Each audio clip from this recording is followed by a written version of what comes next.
दोस्तों, एक लड़की अपने ससुराल में अपने पति के साथ काफी हंसी खुशी से रह रही थी। एक दिन अचानक उसे उसकी माँ की याद सताने लगती है और वो अपने पति से कहती है कि देखिए, मुझे मेरी माँ की बहुत याद आ रही है। क्या आप एक दो दिनों के लिए मुझे मेरी माँ के पास छुड़वा देंगे? उसका पति कहता है, क्यों नहीं छुड़वा देंगे? तुम अपनी तैयारियां कर लो, मैं ड्राइवर को बता देता हूँ कि सुबह ही ले जा करके और तुम्हें तुम्हारी माँ के पास छोड़ देगा। मैं खुद ही लेकर के जाना था, लेकिन इस समय मेरे पास काम इतना ज्यादा है कि मैं जा नहीं पाऊंगा। इसलिए मैं ड्राइवर को बता देता हूँ और सुबह सुबह तुम्हें ले जा करके और तुम्हारी माँ के पास छोड़ देगा। एक दो दिन या जितने दिन तुम्हें तुम्हारी माँ के साथ रहना होगा रहना, और उसके बाद जैसे ही तुम बताओगी, मैं उस दिन आ करके और खुद तुम्हें लेकर के वापस आ जाऊंगा।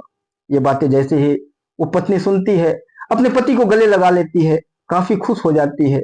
अगले दिन जैसे ही सुबह होता है, ड्राइवर गाड़ी लेकर के आता है और उस गाड़ी में बैठ करके अपनी माँ के गांव के लिए, अपने मैके के लिए वो प्रस्थान करती है। पूरे रास्ते अपनी माँ से मिलने के बारे में सोचती रहती है, क्योंकि काफी दिनों के बाद अपनी माँ से मिलने जा रही थी। वो अपनी माँ को सरप्राइज देना चाहती थी, इसलिए उसने माँ को बताया भी नहीं था कि मैं आपके पास आ रही हूँ। और पूरी रास्ते अपनी माँ से मिलने के बारे में सोचती रहती है। अपने गांव जैसे ही पहुंचती है, अपने मैके पहुंचने के बाद जब अपने माँ के घर पर पहुंचती है, तो दरवाजा हल्का सा बंद था। और जैसे ही दरवाजे पर हाथ लगाती है, दरवाजा खुल जाता है। दरवाजे के खुलते ही जैसे ही वो घर के अंदर प्रवेश करती है, तो घर का मंजर देखते ही उसका कलेजा कांप उठता है। सामने आंगन में उसकी माँ जमीन पर पड़ी हुई थी और उसकी भाभी उसके टांग को पकड़ करके और जमीन पर घसीट रही थी, खींच रही थी। उसकी माँ हाथ जोड़ करके रो रही थी, चिल्ला रही थी और कह रही थी, बहू छोड़ दो बहू, बहुत दर्द हो रहा है, बहुत कष्ट हो रहा है, खून निकल रहा है बहू, अब दोबारा मैं तुमसे कभी भी खाने के लिए नहीं मांगूंगी, छोड़ दो बहू। और उसकी माँ ऐसे चीख रही थी, चिल्ला रही थी। सामने आंगन में बहुत सारे चावल के टुकड़े पड़े हुए थे और एक छोटा सा कटोरा पड़ा हुआ था। शायद ये उसके माँ को खाने के लिए रखा गया था। और उसकी भाभी लगातार उसके टांग को खींच रही थी, उसकी माँ को गालियां दे रही थी और अपने पैरों से माँ को मार रही थी। वहीं पर तीन चार बिगड़ैल औरतें बैठी हुई थी, जो शायद भाभी की सहेलियां थी। जब भाभी माँ के पैरों को पकड़ करके घसीट रही थी और पैरों से उसे मार रही थी, तो ये तीनों चारों औरतें खिलखिला करके हंस रही थी। माँ सामने हाथ जोड़ करके और भाभी से कह रही थी कि निर्मला, छोड़ दो, छोड़ दो, अब मैं दोबारा ऐसी काम नहीं करूंगी, कभी भी मैं तुमसे कुछ खाने के लिए नहीं मांगूंगी। तुम जिस तरह से मुझे रखोगी वैसे ही मैं रहूंगी, मैं कुछ भी तुमसे नहीं कहूंगी, जो भी काम कहोगी सारी काम मैं करूंगी। और इस तरह से माँ हाथ जोड़ जोड़ करके और माफी मांग रही थी, लेकिन भाभी मान नहीं रही थी। जो उसकी सहेलियां थी, वो और उसकी भाभी को चढ़ा रही थी और कह रही थी, और घसीटो, और घसीटो। और भाभी घसीटती जा रही थी और अपने पैरों से मारती जा रही थी। ये सारे मंजर देखने के बाद जो लड़की थी, जिसका नाम सीमा था, वो पागल जैसे हो जाती है। उसके सामने उसकी माँ को घसीटा जा रहा था, मारा जा रहा था। शायद कोई भी बेटी ये चीजें, ये मंजर बर्दाश्त नहीं कर पाएगी। और वो सीमा के साथ भी वही हुआ। सीमा दौड़ करके जाती है और जो तीनों चारों महिलाएं बैठी हुई थी, जो औरतें बिगड़ैल औरतें बैठी हुई थी, पहले उनको लात और घूसों से मारना शुरू कर देती है। अचानक से कोई मारने लगता है तो चारों पागल की तरह से उठ करके बैठ जाती हैं और कहती हैं कि कौन है, कौन है, किसकी इतनी हिम्मत हिम्मत हुई मारने की। और लगातार सीमा उन चारों को मारती रहती है। जैसे ही उसको मारते हुए उसकी भाभी निर्मला देखती है, तो कहती है कि ये क्या कर रही हो आप? क्या गेस्ट के साथ ऐसे ही बिहेव किया जाता है? और ये क्यों आप मेरी सहेलियों को मार रही हो? जैसे ही वो ये बात बोलती है, सीमा उसके नजदीक जाती है और जोरदार दो तीन चाटा उसके गाल में लगा देती है। उसके बाल को पकड़ करके नीचे घसीट देती है और कहती है कि तेरी हिम्मत कैसे हुई जो तुम मेरी माँ को हाथ लगा रही हो? और इतना कहने के बाद सीमा वहां पर फपक फपक कर रोने लगती है। रोते रोते जब वो पीछे मुड़ करके देखती है, तो तीनों चारों औरतें वहां पर खड़ी थी।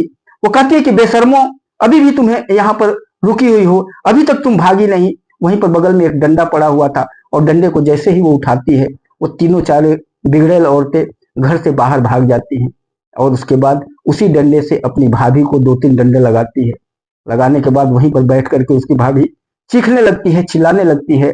और उसके बाद वो सीधे अपनी माँ के पास जाती है, माँ को उठाती है और अपने गले से लगा करके फफक फफक करके रोने लगती है। उसकी माँ भी अपनी बेटी के साथ गले लग करके और रोती रहती है। उसके बाद उस बेटी ने अपने भाई और भाभी के साथ कुछ ऐसा किया कि उनके सारे होश ठिकाने आ गए। आप भी जब इस कहानी को विस्तार से सुनेंगे, तो आप भी गर्व से कहने लगेंगे कि हे भगवान, हर घर में हर माँ बाप को ऐसी एक बेटी जरूर दें। दोस्तों, ये कहानी काफी इंटरेस्टिंग है। काफी इमोशनल है, काफी हार्ट टचिंग है, काफी दर्द विदारक है। इसलिए इस कहानी के लास्ट तक बने रहिएगा। अगर आपने अभी तक मेरे चैनल को सब्सक्राइब नहीं किया होगा तो आप सबसे मेरी विनम्र निवेदन है कि इस चैनल को जरूर सब्सक्राइब कर लीजिएगा। वीडियो को लाइक करके अपने दोस्तों को शेयर कर दीजिएगा। चलिए जानते हैं इस पूरी कहानी को इस वीडियो के माध्यम से। दोस्तों, मध्य प्रदेश का एक जिला पड़ता है सीहोर, और सीहोर के एक छोटे से गांव के रहने वाले एक व्यक्ति होते हैं जिनका नाम होता है राम प्रवेश गुप्ता। राम प्रवेश गुप्ता एक किराने की दुकान करते हैं।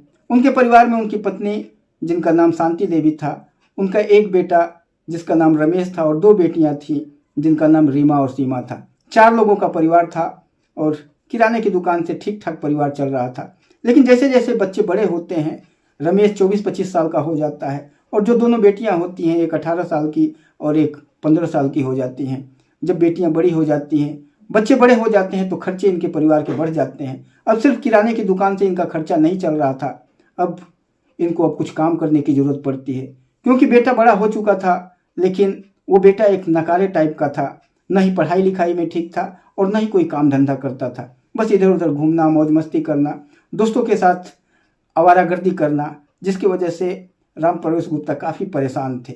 अब किराने की दुकान पूरे दिन करते थे और रात को एक सिक्योरिटी गार्ड की नौकरी करते थे, जो दोनों मिलाकर के अपने परिवार का किसी भी तरह से वो भरण पोषण करते हैं। बच्चा 25-26 साल का जब हो जाता है तब माता पिता सोचने लगते हैं कि इसकी कहीं ना कहीं शादी कर दिया जाए। शादी करने के बाद हो सकता है ये कुछ काम धंधा करने लग जाए, क्योंकि जब शादी विवाह हो जाएगा, इसकी पत्नी आ जाएगी तो कुछ वो काम धंधा करने के लिए कहेगी, तो हो सकता है ये काम धंधे में अपना मन लगाए। और उसके बाद अपने बेटे रमेश की शादी बगल के ही गांव की रहने वाली एक खूबसूरत लड़की जिसका नाम निर्मला था, उसके साथ उनकी शादी काफ़ी धूमधाम से कर देते हैं। पति पत्नी दोनों अच्छे तरीके से रहने लग जाते हैं। धीरे धीरे बेटियां भी बड़ी हो जाती हैं और बेटियों की शादी के बारे में भी वो सोचने लग जाते हैं। अगल बगल में लड़का देखते हैं तो दोनों बेटियों के लिए काफ़ी अच्छे अच्छे वर उनको मिलते हैं और उसके बाद काफ़ी धूमधाम से अपनी बेटियों की भी शादी कर देते हैं। बेटियों की शादी में उनका काफ़ी उनके सिर के ऊपर कर्जा हो जाता है, क्योंकि पैसे उतने थे नहीं और दोनों बेटियों का एक साथ ही उन्होंने शादी किया था। तो इधर उधर लोगों से काफ़ी उधार वगैरह लेकर के और किसी भी तरह से अपनी बेटियों का शादी तो उन्होंने कर दिया था। बेटियों की शादी काफ़ी अच्छे घरों में उन्होंने किया था, इसलिए कुछ दान दहेज वगैरह भी उनको देना पड़ा था, जिसे लोगों से लेकर के उन्होंने किसी भी तरह से किया था। अब उन सारे लोगों का वो किसी भी तरह से अपने किराने की दुकान और जो नौकरी करते थे सिक्योरिटी गार्ड का, ये सारी चीज़ें इनकम मिला करके और किसी भी तरह से धीरे धीरे लोगों का जो कर्जा उन्होंने लिया था भरने लग जाते हैं। लेकिन अचानक एक दिन कुछ ऐसा हादसा होता है कि इस परिवार का पूरा जीवन ही अस्त व्यस्त हो जाता है। एक दिन जब ये सिक्योरिटी गार्ड की नौकरी करके पूरी रात नौकरी करके और सुबह जब 5 बजे अपने घर आ रहे थे, तभी एक तेज़ रफ्तार की कार आकर इनको अचानक से पीछे से टक्कर मार देती है। और टक्कर इतना भयंकर होता है कि ये पास में ही नाले में जाकर के गिर जाते हैं और ऑन द स्पॉट इनकी मौत हो जाती है। ये खबर जैसे ही उनके घर परिवार में उनकी पत्नी को पता चलता है, शांति देवी काफ़ी दुखी हो जाती हैं, काफ़ी रोती बिलखती हैं। अब वो सोचने लगती हैं कि एक ही तो इस घर में कमाने वाले थे, बेटा तो नकारा ही है, बेटा कुछ करता ही नहीं है, और बेटा बहू भी इन्हीं के ऊपर डिपेंड थे। बेटियों की शादी तो हो गई थी, लेकिन अब घर परिवार कैसे चलेगा, कैसे खाना पीना चलेगा, और यही सोच सोच करके वो काफ़ी दहाड़े मार मार करके रोती रहती हैं। लोग उनको ढाढ़स बनाते हैं और कहते हैं कि आप इस तरह से परेशान मत होइए, होनी को कौन टाल सकता है, होनी जो होना होता है वो एक न एक दिन हो ही जाता है, परेशान मत होइए। बेटियों को जब ये सारी चीज़ें पता चलता है कि उनके पिता के साथ ऐसा हादसा हो गया है, वो तुरंत अपने अपने ससुराल से घर पहुंचती हैं। घर पहुंच करके अपने माँ को संभालने की कोशिश करती हैं, लेकिन उनके बेटे और बहू के ऊपर कोई ज़्यादा इफेक्ट नहीं था। ऐसा मानो प्रतीत होता था कि उनका बेटा और बहू इस चीज़ से काफ़ी खुश थे उनके जाने के बाद, क्योंकि वो जो दुकान थी अब उस नकारे बेटे को मिल चुकी थी। जो घर का जो राजकाज था, अब जो निर्मला बहू थी अब उसके ऊपर आने वाला था। वो ये सोच करके काफ़ी खुश हो रही थी कि अब तो मैं महारानी की तरह से अपने हिसाब से रहूँगी। और धीरे धीरे समय बीतता है। पिताजी का जो क्रियाकर्म होता है, सब कुछ करने के बाद जब 15-16 दिन अपनी माँ के साथ बिताने के बाद दोनों बेटियां जाने लगती हैं। अपनी माँ से कहती हैं, माँ तुम भी हमारे साथ चलो, तुम यहाँ पर किसके भरोसे अकेले रहोगी, हमारे साथ चलो, हम लोग तुम्हें अपने साथ रखेंगे और तुम्हारी सेवा सत्कार करेंगे। लेकिन शांति देवी कहती है, नहीं बेटी, मैं अपने पति के घर को छोड़ करके कहीं नहीं जा सकती हूँ। जैसे भी रहना होगा, जैसे ही मेरे बेटे बहू मुझे रखेंगे, मैं इनके साथ रहूँगी और जो भी मिलेगा मैं खा पी करके अपनी ज़िंदगी निर्वाह कर लूँगी। लेकिन मैं अपने पति के घर को कैसे छोड़ करके जा सकती हूँ। वो अपनी बेटियों को मना कर देती हैं। बेटियाँ फिर अपने ससुराल चली जाती हैं, लेकिन माँ के टाई अप में हमेशा रहती हैं। माँ से हमेशा बात करने की कोशिश करती हैं, माँ का हमेशा समाचार लेने की कोशिश करती हैं। लेकिन उनके जाने के बाद वो जब भी अपने घर पर अपनी भाभी को फ़ोन करती हैं तो भाभी यही कह देती हैं उनसे कि सासू माँ तो कहीं बाहर गई हुई हैं, सासू माँ कहीं सो रही हैं, या सासू माँ अभी पूजा कर रही हैं। इस तरह से बहाने बना दिया जाता है। कभी भी दोनों बेटियों से ये बात नहीं ये लोग कराते थे। अब पिताजी मर चुके थे, बेटियों की शादी हो चुकी थी। अब घर का जितना भी काज था, जितना भी चीज़ें था, सब चीज़ों की मालिक अब निर्मला बन करके बैठ गई थी। अब तो वो शासन चलाने लगी थी, अपने सास के ऊपर भी शासन चलाने लगी थी। वो दुकान जो था, दुकान को रमेश ने अपने हाथों में ले लिया था। अब वो अपनी दुकान करने लगता है। दुकान क्या करता है, बस उस दुकान से जो भी फायदा होता है, जो भी इनकम हो, उसको काफ़ी ऐशो आराम में दोनों पति पत्नी उड़ाने लग जाते हैं। इधर शांति देवी के साथ इनके जो दिन खराब होने लग जाते हैं। जो उनकी बहू होती है, इनको हमेशा मारना पीटना शुरू कर देती है। घर का सारा काम, चौका बेलन से लेकर के, साफ सफाई से लेके, झाड़ू पोछा से लेके, सब कुछ अपनी 70 साल की बूढ़ी माँ सास से करवाने लग जाती है। अब खाने पीने के लिए उनको कुछ भी नहीं दिया जाता है। एक बगल की टूटी फूटी जो कमरा था, उसी में उनको एक टूटा सा चारपाई दे दिया जाता है और उसी में उनको बंद कर दिया जाता है। घर का जो भी बासी खाना होता है वो ले जा करके उनकी बहू और उनको दे दिया करती है, वो भी कई कई दिनों के बाद। अगर घर में बासी खाना नहीं बचता था तो सास को खाना ही उस दिन नहीं दिया जाता था। इस तरह से उनके साथ बिहेव करने लग जाते हैं ये लोग। सास काफ़ी परेशान होती हैं। शांति देवी हमेशा बैठ करके रोती रहती हैं और सोचती हैं कि क्या करूं, क्या अपनी बेटियों को बताऊं या नहीं बताऊं। लेकिन फिर वो सोचती हैं कि अगर मैं बेटियों को बताऊंगी, मेरी बेटियां भी परेशान होंगी और कहीं ये चीज़ें इसको पता चल जाएगा, इस डायन को, तो ये मुझे जीते जी ही मार डालेगी। इसलिए वो चुपचाप उसके सारे कष्टों को, सारे दिए हुए तकलीफ़ों को बेचारी झेलती रहती हैं। उसकी दिए हुए परेशानियों से किसी भी तरह से अपनी ज़िंदगी को निर्वाह करती हैं और अपना जीवन काट रही होती हैं। दोस्तों, समय धीरे धीरे बीतता है। एक दिन, कई दिनों से उनको खाना नहीं मिला था। एक दिन अपने 8 साल के बेटे को उनकी बहू पकौड़े बना करके खिला रही थी। पकौड़े बच्चा खा रहा था और दूर एक चारपाई के ऊपर पड़ी 2-3 दिनों से भूखी शांति देवी पड़ी हुई थी। वो बच्चा सीधे अपनी दादी के पास जाता है और दादी से कहता है, दादी एक पकौड़े खा लो। शांति देवी काफ़ी डरती थी अपने बहू से, क्योंकि वो मारने पीटने लग जाएगी। वो अपने पोते से कहती हैं कि बेटा तुम मुझे मत दो, तुम मुझे दोगे तो तुम्हारी माँ आकर के तुम्हें भी मारने लग जाएगी और मुझे तो मार मार कर मेरी हालत ख़राब कर देगी, इसलिए तुम मुझे दो। लेकिन वो बच्चा मानता नहीं है और एक पकौड़ा निकाल करके और शांति देवी के मुंह में डाल देता है। शांति देवी के मुंह में जब पकौड़ा पड़ता है तो उन्हें ऐसा महसूस होता है, कई दिन का भूखों प्यासों होने की वजह से उन्हें ऐसा लगता है कि जैसे कुछ अमृत वगैरह उनको मिल गया। वो आंखें बंद करके और पकौड़े का आनंद लेने लग जाती हैं। लेकिन जैसे ही उनकी आंखें बंद करके वो पकौड़े का आनंद लेती हैं, पीछे से निर्मला पहुंचती है और उनके बाल को पकड़ करके नीचे घसीटने लग जाती है। घसीट करके उन्हें नीचे गिरा देती है और नीचे गिराने के बाद अपने पैरों से उन्हें लगातार मारने लग जाती है और कहती है, तेरी हिम्मत कैसे हुई मेरे बेटे के पकौड़ा को छूने के लिए? मैंने अपने बेटे के लिए पकौड़ा बनाया था रे बुढ़िया, तू क्यों उसका पकौड़ा खाया? तूने कैसे अपने हाथों से उसके पकौड़े को तूने लिया? कुछ मेरे बेटे को बीमारी हो जाएगी तो तेरा बाप मेरे बेटे को सही करेगा, तू पैसा लाएगी। इस तरह से कह करके लगातार मारती रहती है। जो शांति देवी होती हैं हाथ जोड़ करके उससे माफ़ी मांगती रहती हैं और कहती हैं, बहू मैंने कुछ नहीं किया, मैंने उससे मांगा नहीं, मेरे पोते ने ज़बरदस्ती मेरे मुंह में ले आकर के डाल दिया और डाल दिया तो मैंने खा लिया, मैंने नहीं मांगा बहू। अब दोबारा मैं कभी भी उससे कुछ भी नहीं लूँगा, मारो मत इस तरह से, बहुत दर्द हो रहा है, बहुत कष्ट हो रहा है। लेकिन उसके बावजूद वो नहीं मानती है, मारती रहती है लगातार और इतना मारती है कि वो नीचे गिर करके बेहोश हो जाती हैं। काफ़ी देर तक उसी तरह से वो बेहोश पड़ी रहती हैं। कोई उनको पूछने वाला नहीं था। तो थोड़ी देर के बाद, आधा एक घंटे के बाद वो पोता आता है, क्योंकि वो जो लड़का होता है वो भी अपनी माँ से काफ़ी डरता है, क्योंकि वो जो माँ उसकी होती है काफ़ी खूंखार होती है। अपने बेटे को भी ऐसे ही कमरे में बंद करके वो मारा करती थी। वो लड़का बाहर निकलता है, एक गिलास पानी लेकर के आता है और इनके मुंह के ऊपर छींटे मारता है और फिर जैसे ही छींटा मारता है, हल्का सा इनको जब चेतना आती है, ये उठ करके किसी भी तरह से बैठती हैं तो वो पानी इनको पिला देता है। वो कहती है बेटा तू मुझे पानी मत पिला, नहीं तो तेरी माँ देखेगी तो फिर से मारने लग जाएगी। वो इनको पानी पिला करके वो गिलास लेकर के तुरंत भाग जाता है और भाग के गिलास रख करके और दूसरी तरफ चला जाता है। थोड़ी देर के बाद जब ये इनको होश वगैरह आता है, वहाँ से उठती हैं और फिर अपने कमरे में वो टूटे फूटे चारपाई के ऊपर जा कर के बेचारी वहीं पर लेट जाती हैं। वहीं पर वो पूरे दिन पड़ी रहती हैं। मक्खियाँ इनके ऊपर भिन भिनाती रहती हैं, कोई इनको पूछने वाला नहीं था। इनके साथ ही सिर्फ मक्खियाँ थी, बाकी इनका बेटा भी उधर से ही दुकान आता जाता था, लेकिन कभी भी अपनी माँ से एक बात नहीं कहता था, कभी भी नहीं बोलता था। कभी दिल में आता तो उस चारपाई के ऊपर एक लात मार कर चला जाता था और कहता था कि ये बुढ़िया ऐसे ही हम लोगों के छाती के ऊपर मूंग दलती रहेगी, ऐसे ही पड़ी रहेगी, न काम की न काज की, इस तरह से पड़ी रहती है, इसको सिर्फ खाने के लिए चाहिए। जो आता अपने पैरों के ठोकर मार करके उनको चला जाता, चाहे बहू हो चाहे बेटा हो, और इस तरह से वो ज़िंदगी किसी तरह से काटती रहती हैं।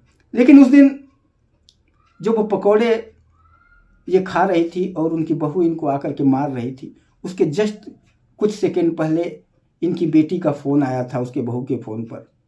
जो छोटी बेटी थी सीमा, उसने फ़ोन किया था अपनी माँ का समाचार लेने के लिए, और वो निर्मला जो इनकी बहू थी वो सीमा से बातें कर रही थी।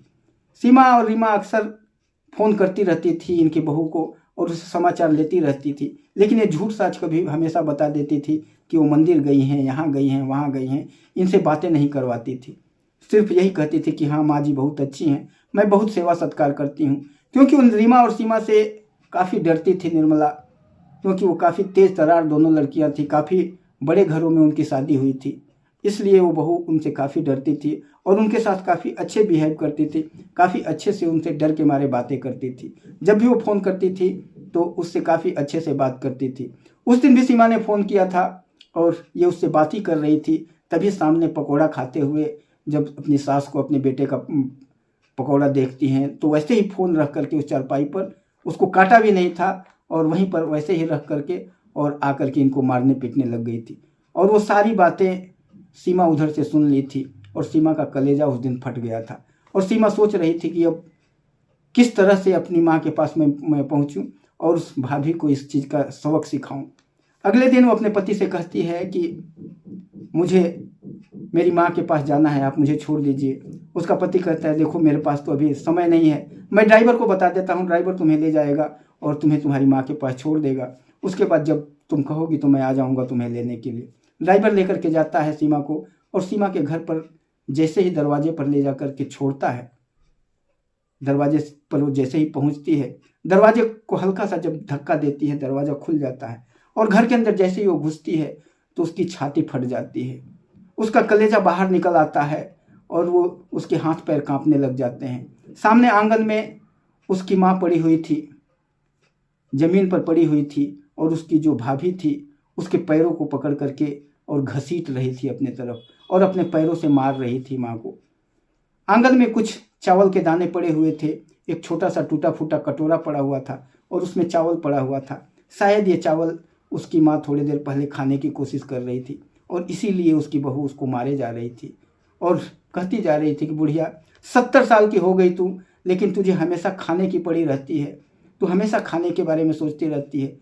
जो शांति देवी थी वो हाथ जोड़ रही थी और माफ़ी मांग रही थी, बार बार अपने बहू से कह रही थी कि बहू छोड़ दो, मत मारो मुझे इस तरह से, अब दोबारा मुझसे गलती नहीं होगी, मैं अब कभी भी तुमसे खाने पीने के लिए कुछ भी नहीं मांगूंगी, बेशक मैं भूखों मर जाऊंगी लेकिन मैं कभी भी नहीं मांगूंगी, मुझे कभी भी तुम बासी खाना भी नहीं देना, मुझे कुछ नहीं खाने के लिए चाहिए, लेकिन मुझे इस तरह से मत मारो। लेकिन वो लगातार मारे जा रही थी और ज़मीन के ऊपर उनके पैरों को पकड़ करके घसीट रही थी। वहीं बगल में 3-4 बड़ी घरों की औरतें जो उसकी भाभी की शायद सहेलियाँ थी वो वहाँ पर बैठी हुई थी और पूरी पकवान खा रही थी। वो खाती जा रही थी और वो जो खाना खा रही थी उसमें से कुछ टुकड़े उसके माँ के तरफ वो सास के तरफ फेंक रही थी और उसकी माँ को देखती है कि वो माँ उस टुकड़ों को, उसके जूठे टुकड़ों को उठा करके और उठा करके और अपने मुंह में डालती जा रही थी। इतनी वो भूख के मारे तड़प रही थी और वो सब खिलखिला करके हंस रही थी और टुकड़े खा करके अपने मुंह से उनके तरफ फेंक रही थी और कह रही थी ले बुढ़िया, ये खा ले बुढ़िया, ये खा ले बुढ़िया। और वो ले करके खा रही थी बेचारी, उनके आंखों से आंसू बह रहा था और वो सोच रही थी कि ये क्या, कौन सी ज़िंदगी में जी रही हूँ। ये सारी चीज़ें जब वो दरवाजे पर खड़ा हुआ देखती है तो अपने मोबाइल से सारी बातें रिकॉर्ड कर लेती हैं। उसका दिल तो कर रहा था कि अभी जाकर के अपनी भाभी के गर्दन को मरोड़ दे, लेकिन वो एक प्रूफ इकट्ठा कर रही थी और ये सारा वीडियो रिकॉर्ड कर लेती है। और रिकॉर्ड करने के बाद जब आगे उससे और बर्दाश्त नहीं होता है तो दौड़ के भाग करके जाती है और वो जो चारों औरतें होती हैं उनको मारने पीटने लग जाती हैं। अचानक उन अपने ऊपर हमला देख करके चारों औरतें बौखला जाती हैं और कहती हैं कि कौन ऐसा है, कौन मार रहा है। वो उठती हैं, तब इसके बाद और कई थप्पड़ उनको लगाने लग जाती हैं। और इसके बाद वो लगाने के बाद अपनी भाभी की तरफ देखती है। जैसे ही उसकी भाभी सीमा की तरफ देखती है, वो कहती है क्या कर रही हो आप, किसी तरह से इस तरह से गेस्ट के साथ इस तरह का बिहेव किया जाता है। और जैसे ही ये बात वो बोलती है, वो दौड़ करके उसके नज़दीक जाती है, उसके बालों को पकड़ती है और कई चप्पड़ उसके मुंह पर लगा देती है, कई झापड़ उसके मुंह पर लगा देती है और उसके बालों को पकड़ करके नीचे गिरा देती है। सीमा उसके बालों को पकड़ के नीचे गिराने के बाद बालों को पकड़ करके और ज़मीन के ऊपर घसीटने लगती है और कहती है कि देख, इसी तरह से तू मेरी माँ को घसीट रही थी, तुझे कैसा लग रहा है। उसकी भाभी चीख रही थी, चिल्ला रही थी और कहती है ननद जी छोड़ दीजिए, बहुत तकलीफ़ हो रहा है।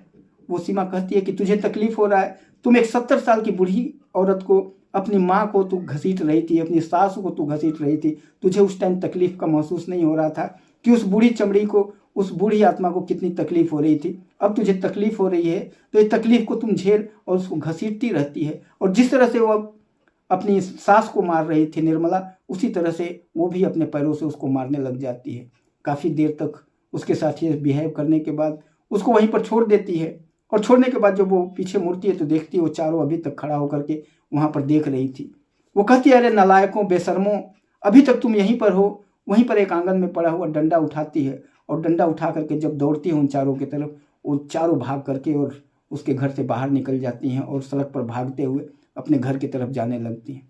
फिर वो वापस आती है अपनी माँ के पास और माँ को अपने गले से लगा करके और रोने लग जाती है। और माँ भी अपनी बेटी को कलेजे से लगा करके और फूट फूट करके रोने लग जाती है। वो माँ से कहती है माँ, इतना सारा तुम्हारे साथ हो रहा है और तुमने हम लोगों को बताया ही नहीं। माँ रोते रहती है और कहती है बेटी मैं क्या बताऊँ, ये डेली हमको मारते हैं ये लोग, और ये तो इतना मारती है कि क्या मैं बताऊँ। ये डेली जब तक ये मुझे मारती नहीं है तब तक इसको चैन नहीं मिलता है। ये इतना मारती है कि मुझे उल्टियाँ आने लग जाती हैं। और इससे ज़्यादा तो तेरा भाई है, वो तो इस तरह से मारता है जैसे कि मैं कई दिनों तक बेहोश रहती हूँ, कई दिनों तक बिस्तर से उठ नहीं पाती हूँ। एक दिन ऐसे ही उसने एक बाल्टी उठा करके मेरे सिर पर मार दिया था। मेरा सिर फट गया था और मेरे शरीर से पूरे खून, पूरा आंगन लाल हो गया था। लेकिन उसके बाद मारने के बाद वो पीछे मुड़ करके अपनी माँ की तरफ नहीं देखा और न ही बहू मेरे पास आई और पूरा शरीर मेरा लाल हो गया था खून से। मैंने अपनी साड़ी को फाड़ करके और अपने सिर को किसी भी तरह से बांध करके अपने खून को रोकने की कोशिश की, लेकिन कई घंटे तक मेरा खून नहीं रुका। कई देर के बाद मेरा खून जा कर के रुका और मैं कई दिनों तक चारपाई पर बिना खाए पिए पड़ी रही। ये लोग मेरे साथ ऐसे ही करते हैं बेटी। और इतना कह करके अपनी बेटी के गले लग करके वो फूट फूट करके रोने लग जाती है और बेटी भी अपनी माँ के साथ इस तरह से गले लग करके काफ़ी देर तक रोती रहती है। उसके बाद अपनी माँ को चारपाई पर बैठाती है और अपनी भाभी के नज़दीक आती है और कहती है भाभी, शर्म नहीं है आपको, आप इंसान हो या जानवर हो। जिस सास को तुम इस तरह से मार रही हो, क्या तुम्हें वो दिन याद है जब तुम शादी करके आई थी और तुम घर में जब आई थी तो तकरीबन 1 साल तक मेरी माँ ने तुम्हें कोई काम नहीं करने दिया, तुम्हें किचन के अंदर तक नहीं जाने दिया, यहाँ तक कि तुम्हें चाय बना करके भी तुम्हारे बिस्तर पर मेरी माँ पहुँचाती थी। माँ सिर्फ इसलिए कि वो मेरी माँ जानती थी कि तुम्हारी माँ नहीं है, तुम बिना माँ की बेटी थी, इसलिए तुम्हें ये महसूस नहीं होने देना चाहती थी कि तुम्हारी इस दुनिया में माँ नहीं है। इतना प्यार किया था मेरी माँ ने तुम्हें, और उस माँ को तुम इस तरह से घसीट घसीट करके मार रही हो। एक आवारा औरतों को बैठा करके उनको पूरी पकवान खिला रही हो और मेरी माँ को बासी चावल और नमक दे रही हो। शर्म नहीं आती तुम्हें? किस मिट्टी की बनी हुई हो? इतनी बेशर्म तुम कैसे हो गई? और इतना वो कहने लग जाती है और कह कह करके फूट फूट करके रोने लग जाती है। बोलती है कि ये सारी चीज़ें, सारी बातें तुम कैसे भूल गई? ये जो मेरी माँ तुम्हारे लिए करती थी, हम लोग तो उसके बच्चे थे, उसकी बेटियां थी, लेकिन हम लोग को उतना नहीं करती थी जितना तुम्हें प्यार करती थी, जितना तुम्हें मानती थी, और तुम मेरी माँ को इस तरह से कर रही हो। ये सारी बातें वो कहती है और फूट फूट करके वहीं पर रोने लग जाती है। और थोड़ी देर तक दोनों माँ बेटी रोती रहती हैं और उसके बाद दोनों बैठ जाती हैं। सीमा का दिलो दिमाग में कुछ और ही चल रहा था, वो कुछ और ही प्लान करके आई थी, क्योंकि वो सारी बातें जान चुकी थी कि वो माँ के साथ उसका भाई और भाभी क्या बिहेव करते हैं। यही प्लान वो लेकर के आई थी और वो सोच रही थी कि अगर मैं इस तरह से अगर भाभी से अगर बोलूँगी तो मेरा शायद प्लान फेल हो जाएगा। इसलिए वो बातों को अपने चेंज करते हुए कहती है, भाभी चलो जो कुछ भी हो गया ठीक है, जो भी आपने किया आगे से मेरी माँ के साथ इस तरह का बिहेव मत करिएगा, लेकिन हम सोच करके ये आए हैं, कल रीमा दीदी भी आ जाएंगी और हम दोनों बहनों ने सोचा है कि जो ज़मीन जायदाद दुकानें हैं ये सारी चीज़ें अपने भाई के नाम पर कर दें, क्योंकि हम लोग की शादी हो गई है, हम लोग अच्छे अच्छे घरों में जा चुके हैं, तो हमें अब इन चीज़ों की ज़रूरत नहीं है। और मेरी माँ का, मेरे पिताजी तो चले ही गए, मेरी माँ का सेवा सत्कार आप लोग ही कर रहे हैं, तो ये आप लोगों का ही एक हक बनता है। मेरे पिताजी मरने से पहले, जब वो मरे थे, उससे पहले उन्होंने काफ़ी अच्छा किया था। हम दोनों बहनों और भाई तीनों को बराबर बराबर हिस्सा अपना ज़मीन जायदाद में करके हम लोग के तीनों के नाम पर करके गए थे। और हम चाहते हैं कि हमें अब इन चीज़ों की ज़रूरत नहीं है, हम सब तुम्हारे नाम पर करना चाहते हैं, अपने भाई के नाम पर करना चाहते हैं, इसीलिए हम आए हैं। जैसे ही वो भाभी निर्मला देवी ये सुनती है तो काफ़ी हंसी के मारे, काफ़ी खुशी से झूम उठती है कि चलो कम से कम ये यहाँ पर आए हैं तो ये लोग अब ज़मीन जायदाद हमारे नाम पर कर देंगे, तो उसके बाद तो हम जैसे भी रहना होगा, जैसे भी सास को रखना होगा वैसे रखेंगे, हमारा फिर उसके बाद चलेगा। और वो खुश हो जाती है और जा कर के फिर अपने ननद के गले से लग जाती है और कहती है कि दीदी आप बहुत अच्छी हैं, आप लोगों की सोच बहुत अच्छी है, और इतना कहती है। अगले दिन रीमा वहाँ पर पहुँच जाती है, दोनों बहनें आ जाती हैं और दोनों बहनें मिल करके कहती हैं कि हम लोग जा रहे हैं और कोर्ट में जा रहे हैं, वकील को लेकर के आएंगे, और आज ये ज़मीन जायदाद दुकानें हैं सब कुछ भैया के नाम पर और तुम्हारे नाम पर कर देंगे, और कल हम लोग चले जाएंगे, इसलिए कुछ मार्केट से अपनी माँ के लिए भी चीज़ें खरीद करके ले आना है। तभी वो माँ जो शांति देवी होती हैं अपनी बेटियों को रोकती हैं, कहती हैं बेटी ये क्या कर रही हो तुम लोग, जो पिताजी ने करके गए हैं तुम्हारे नाम पर भी करके गए हैं, उन्होंने तो बहुत सोच करके ही किया होगा, तुम लोग क्यों ये सब चीज़ें कर रही हो। जैसे ही वो माँ शांति देवी ऐसी बोलती हैं, निर्मला उनके तरफ आंखें फाड़ फाड़ करके देखती हैं। बगल में भाई रमेश भी उसका खड़ा था, वो भी अपनी माँ की तरफ आंखें फाड़ फाड़ करके देखता है, और ये लोग सोचते हैं कि कहाँ अड़ंगा लगाने लगी हैं। ये जब दोनों बहनें तैयार हैं अपनी ज़मीन हमारे नाम पर करने के लिए सब कुछ, तो ये अड़ंगा लगा रही हैं। और जब ये आंखें फाड़ फाड़ करके दोनों देखते हैं तो माँ शांति देवी डर जाती हैं और सोचती हैं कि अगर मैं ऐसे बोलूँगी तो कल जब मेरी दोनों बेटियाँ चली जाएंगी तो उसके बाद ये दोनों फिर मुझे ऐसे ही मारेंगे पीटेंगे, और वो फिर वो अपना मुंह बंद कर लेती हैं। तभी रीमा और सीमा कहती हैं माँ जाने दो, अब हम लोग को इस ज़मीन जायदाद से क्या मतलब है, भाई के पास ही रहेगा, भाई ही तो तुम्हारी सेवा सत्कार कर रहे हैं, भाभी ही तो कर रही है, इसलिए इन्हीं के पास इन्हीं के नाम पर कर देते हैं, आप चिंता मत करो। और इस तरह से वो दोनों कहने के बाद अपने घर से जाती हैं और कहती हैं हम लोग जा रहे हैं, किसी वकील को लेकर के आते हैं, कागजात बनवा करके लाते हैं और सारी चीज़ें कर देंगे, और माँ के लिए कुछ चीज़ें खरीद करके ले आएंगे, क्योंकि कल हम लोग चले जाएंगे नाम पर करने के बाद। उसका भाई और उसकी भाभी दोनों काफ़ी खुश हो जाते हैं। वो लोग तहसील में जाती हैं और एक वकील को पकड़ के ले आती हैं, पूरे डॉक्यूमेंट्स वगैरह बना करके सीधे अपने भाई के दुकान पर पहुंच जाती हैं, क्योंकि दोनों बहनें जानती थी कि जो उनकी भाभी है वो काफ़ी शातिर है, अगर उसके सामने हम कुछ करेंगे वो हमारा पोल खोल करके रख देगी, हमें कुछ करने नहीं देगी। और भाई है वो बुद्धू है, कम पढ़ा लिखा है, उसे कुछ नॉलेज नहीं है, उससे कुछ भी करवा सकते हैं। वो दुकान पर उससे पहुंच जाती हैं और अपने भाई से कहती हैं भाई ये सारी ज़मीन जायदाद हमने तुम्हारे नाम पर अपना कर दिया है और तुम इस पर साइन कर दो।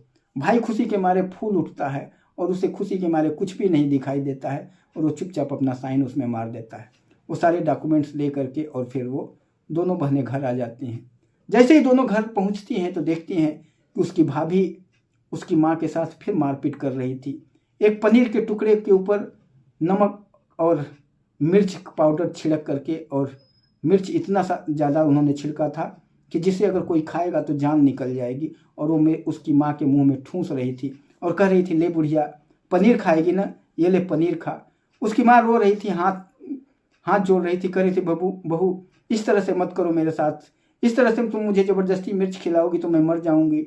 एक बार तुमने ऐसे ही हल्का सा मुझे दे दिया था तो मैं कई दिनों तक मैं बिस्तर से उठ नहीं पाई, मेरी जान निकल जाएगी, ऐसे मत खिलाओ। लेकिन वो ज़बरदस्ती उनके मुंह में ठूंसती रहती है, उस मिर्च वाले पनीर को उनके मुंह में ठूंस देती है।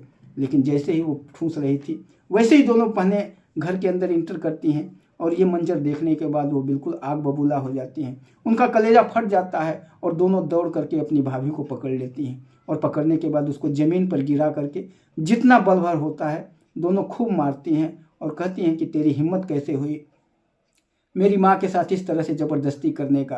तेरा सारा पोल हमारे पास है। उस दिन जब तू पकौड़े खिला रही थी उसके भी सारे कॉल रिकॉर्डिंग मेरे पास है।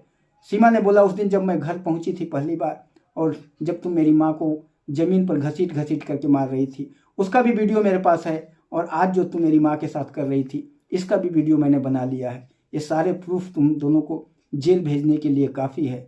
और तेरी हिम्मत कैसे हुई मेरी माँ को। दोनों काफ़ी देर तक उसे पीटती हैं। तभी रमेश वहाँ पर पहुँच जाता है। रमेश जैसे ही पहुँचता है तो उसकी भाभी खड़ा होकर के कहती है, देखिए आपकी दोनों बहनें क्या कर रही हैं मेरे साथ। अपनी माँ जैसे भाभी के ऊपर हाथ छोड़ रही हैं, पैरों से मार रही हैं। तभी रमेश कहता है, शर्म नहीं आती तुम दोनों को। अपनी भाभी के ऊपर हाथ उठा रही हो तुम लोग मेरे घर में आकर के, और हमारे ऊपर ही तुम हाथ उठाएगी। निकल जाओ तुम दोनों यहाँ से घर से। अब ज़मीन जायदाद तो सब कुछ, दुकानें वगैरह सब कुछ तो तुम लोग हमारे नाम पर कर ही चुकी हो। अब तुम्हारा इस घर में कोई ज़रूरत नहीं है। तुम दोनों यहाँ से निकल जाओ, और तुम दोनों को अगर इस बुढ़िया को भी लेकर के जाना है तो इसको भी अपने साथ लेकर के जाओ। निकलो जल्दी मेरे घर से। और जैसे ही वो बोलता है तभी दोनों बहनें हंसने लग जाती हैं। तभी जैसे ही वो दोनों बहनें हंसती हैं, निर्मला काफ़ी शातिर थी, वो सोचने लग जाती है आखिर क्या हुआ। वो अपने पति से कहती है, कैसे आप बोल रहे हैं, क्या इन लोगों ने हमारे नाम पर सब कुछ कर दिया है।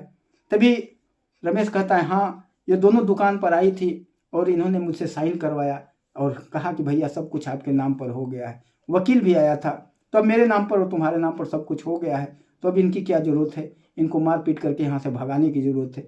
जैसे ही वो बोलती है निर्मला काफ़ी बेचैन हो जाती है और सोचती है कि कैसे ये लोग दुकान पर क्यों गई थी। अगर हमारे नाम पर करना होता तो घर आई होती है। दुकान पर गई हैं तो काफ़ी कुछ इन्होंने कुछ गलत किया होगा। तभी दोनों बहनें ताली मार करके और हंसने लग जाती हैं। कहती हैं, सच सोच रही हो भाभी, मुझे हम दोनों को पता था कि तुम बहुत शातिर हो, और तुम्हारे पास अगर हम लोग आते ये डॉक्यूमेंट ले करके तो तुम कभी भी ये चीज़ें नहीं होने देती। हमको पता था कि तुम बहुत तेज हो। जो हमारा भाई है ये बुद्धू है, इसीलिए हम लोगों ने इसको चुना था, और दुकान पर जा कर के हम लोगों ने इसे साइन करा लिया। ये जितनी प्रॉपर्टी, जितनी दुकान, जितना घर मकान है, सब कुछ माँ के नाम पर करवा दिया है हम लोगों ने, किसी के और के नाम पर नहीं है। जैसे ये बातें सुनता है उसका भाई रमेश, वो भी आग बबूला हो जाता है। उसके पैरों तले ज़मीन खिसक जाती है और उसकी भाभी की भी हालत ख़राब हो जाती है। ये दोनों दौड़ते हैं दोनों बहनों को मारने के लिए। तभी सीमा कहती है कि जहाँ हो वहीं पर रुक जाओ, नहीं तो तुम्हारी टांगें तोड़ करके रख देंगे। सामने पुलिस आ रही है और तुम हमारे ऊपर हाथ उठा करके देखो तुम्हारा क्या होता है।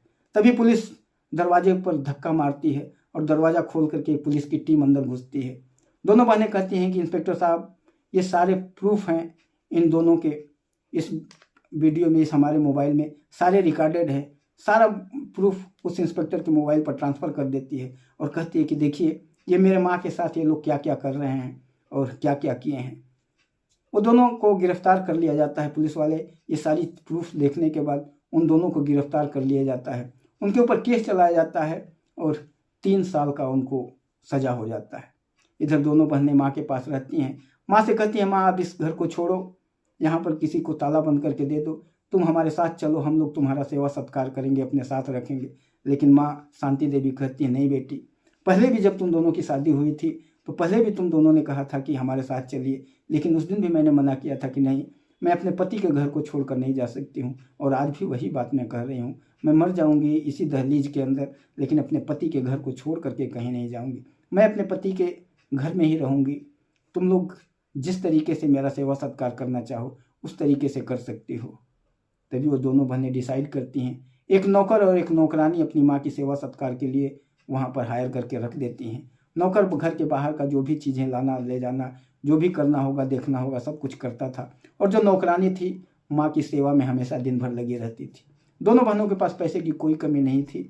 दोनों बहनों ने नौकर नौकरानी रख दिया था और उन्हें हिदायत दिया था कि हमारी माँ को किसी भी तरह का तकलीफ़ नहीं होना चाहिए था। और वो दोनों नौकर नौकरानी माँ की काफ़ी अच्छे तरीके से सेवा सत्कार करने लग जाते हैं।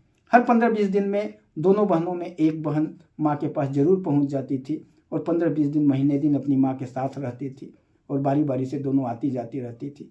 इसके बावजूद दोनों बहनें आकर के और बीच बीच में माँ को अपने साथ ले जा करके और अपने ससुराल में भी 15-20 दिन रखती थी। और अपनी माँ का सेवा करती थी। इस तरह माँ की ज़िंदगी काफ़ी अच्छे तरीके से कट रही थी और सारे लोग जो आसपास के थे, सारे जब ये बातें सुनते हैं तो कहते हैं कि हाँ, बेटियां हों तो इस तरीके से हों, जो उसकी माँ को परेशान करने वाला उसके बेटे और बहू को जेल भिजवा करके और माँ का जीवन भर इन लोगों ने सेवा सत्कार किया, अपनी माँ का हमेशा ख्याल रखा। भगवान दें तो ऐसी ही बेटियां देना चाहिए और हर व्यक्ति यही कहता है कि हर घर परिवार में ऐसी एक बेटी होना जरूरी है। बाद में बेटा और बहू 3 साल का जेल काटने के बाद वापस आते हैं, अपने घर आते हैं, अपनी माँ से मिलते हैं और माँ के पैरों पर अपना माथा टेक करके और माफ़ी मांगते हैं। लेकिन शांति देवी उन दोनों को माफ़ नहीं करती हैं और कहती हैं तुम दोनों से मेरा कोई रिश्ता नहीं है, और उन दोनों को मार करके वहाँ से भगा दिया जाता है। वो दोनों चले जाते हैं और दर दर की ठोकरें खाते रहते हैं और भीख मांग करके अपना गुजारा करते रहते हैं। दोस्तों, इस तरह से इस कहानी की समाप्ति होती है। आपको वो कहानी अगर अच्छी लगी है तो वीडियो को लाइक करके चैनल को सब्सक्राइब कर लीजिएगा, एक प्यारा सा कमेंट जरूर करिएगा। फिर मिलेंगे किसी और वीडियो में, तब तक के लिए नमस्कार।